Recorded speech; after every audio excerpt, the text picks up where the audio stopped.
మంగళ స్నానం చేస్తున్నట్టు అర్థం ఏంటి, ఆ పెళ్లి కూతుని సర్దిన తర్వాత పెళ్లి కూతురు చేస్తారు మంగళ స్నానం చేసిన తర్వాత. ఆ తర్వాత గడపే దాటకూడదు అమ్మాయి. పెళ్లి కుమారునే చూడకూడదు అప్పుడే. ఎప్పుడు చూడాలి, మళ్ళీ తలెత్తి చూడాలంటే అక్కడ జీలకర్ర పెళ్లిలో చూడాలి.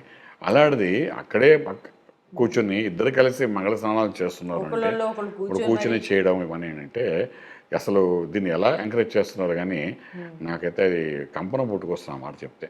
దీనికి ఏంటంటే మన ఆంధ్ర రాష్ట్రంలో అద్భుతమైన ప్రవచకం చెప్పేవాళ్ళు ఉన్నారు.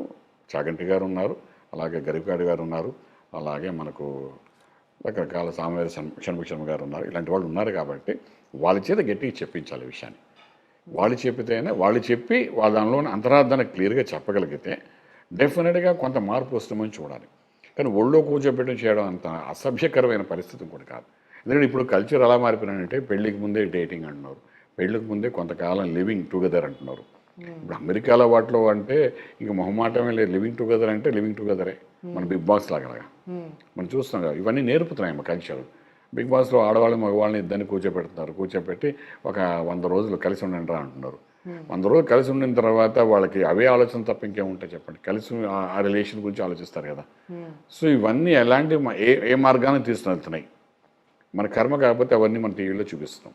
అవి చూడటం వల్ల పిల్లలు కూడా అవే ఆలోచన, ఓహో ఇలా ఉండొచ్చు కూడా మనం ఏం చేస్తాం, వాళ్ళతో పాటు కూర్చొని చూస్తాం. ఒక్కొక్కసారి చూస్తే నాన్నగారు కూడా చూస్తున్నారు, అమ్మ కూడా చూస్తున్నారు ప్రోగ్రామ్. ఇప్పుడు ఇవన్నీ ఇలాగ అయిపోయాయంటే, ఇప్పుడు చూడు మన ఈ మధ్య ఏదో బర్త్డే కాడ కేక్ కట్ చేశారట, కేసు అవన్నీ మొహం మీద కొట్టారట, ఇప్పుడు పెళ్లిలాగే. అందులోనే ఏదో పేలిందంటే మనిషి కాలిపోయాడు. అదొక సరదా అట అది. మరి కేక్ ఏంటో సరదా ఏంటో మనకు అర్థం కాదు. అలాగే ఇప్పుడు మనకు పెళ్ళిళ్ళు కూడా మొదలైపోయాయి.